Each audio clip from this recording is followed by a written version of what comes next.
All right, picking up where we left off, we're going to solve quadratic equations by using the square root property. And what we want to pay attention to here is that we won't have a middle term, so to speak, no x term, no linear term. We're going to have the quadratic term, the term with the square on it, the second degree, and then a constant, and that's it. So without that missing term in the middle, so what is our approach? What is our strategy? Well, if the quadratic equation is of the form x squared equals a constant, there's not an x term, where c is a real number, it can be solved using the square root property. In one of our earlier videos, I think I kind of introduced that idea when we were trying to undo a square by bringing in the inverse square root. And then we had the plus minus situation. So that's kind of what this is getting back to. All right, so we will have to solve this quadratic equation. The first thing I look at is I go, oh, there's no x term. So try and dial in the square root property, which just means let's add the 25 to the other side.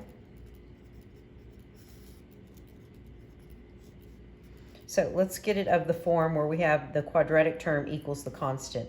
Then what we're going to do is we're going to bring in the square root. All right, on an even power, not an odd power, on an even power, we're going to bring out the x because square rooting a square gives you x, but there's a possibility of two solutions, so we want to put the absolute value around it.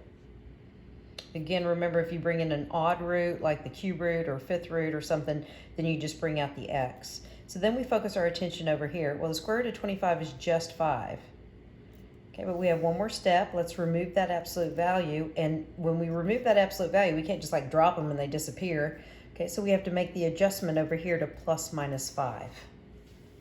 So, and that's what's happening up here. They just skip the absolute value step. So our answers are either x equals -5 or x equals +5. And again, it's okay to leave your answers stacked like this, plus minus, or you can write them separately like that. All right, let's look at 6. Okay, I have to solve this quadratic equation. First thing I notice, oh, hey, there's no linear term, no x term. So let me move that 21 to the other side. These will cancel. Bring down 3x squared equals 21. Now I can't bring in the square root, so this is kind of important. I cannot bring in the square root until I isolate x squared. So I want to get x squared by itself. So let's divide out the 3 first. Let's divide out. I get x squared equals 7. That's a nice number. If it wasn't, I'd just bring it down. Now let's bring in the square root. And then up here, oh, I'm square rooting a square, so that's even. So absolute value of x. And then just bring down the square root of 7. Okay, now when we're ready to remove the absolute value, that means there's two solutions, the positive and the negative. So we make the adjustment over here. This is fine as an answer, or you can write them out separately. Kind of common practice to put the smaller value before the larger value. Either way, doesn't matter. All right, I'm going to go down to 8, and then I'm going to go back to 7. Each of these are kind of unique. Okay, but I want to start with 8. All right, this is a quadratic equation. I have no linear term. There's no x term. So let me subtract the 45.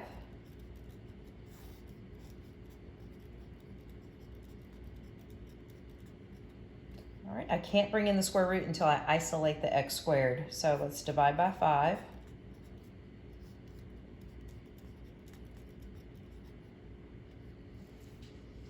Okay, well, what's about to happen is you're bringing in the square root. But notice the situation, because the 9 is negative, you just put a square root over a negative number. I'm going to come up here. So here, this is absolute value of x equals, okay, this answer is not 3. Remember that the square root of -1 is I. This was back in our earlier, I think, review of college algebra topics. So if you need a little bit of review, you could go back to that video. But if this was square root of 9, then the answer would be 3. But remember, that negative indicates that I have an I situation. It's this. I could break down -9 into the product of -1 times 9. Okay, which means, hang on. Then I still have the absolute value of x. So I could write this as square root of -1 times the square root of 9. And this will become 3, and this becomes I. So I have the absolute value of x equals 3i. remove the absolute values. So your solutions are positive, negative 3i. These are not real solutions, they're imaginary solutions. Okay, but we were asked just to solve. So when it asks us to solve, it might be both positive and negative.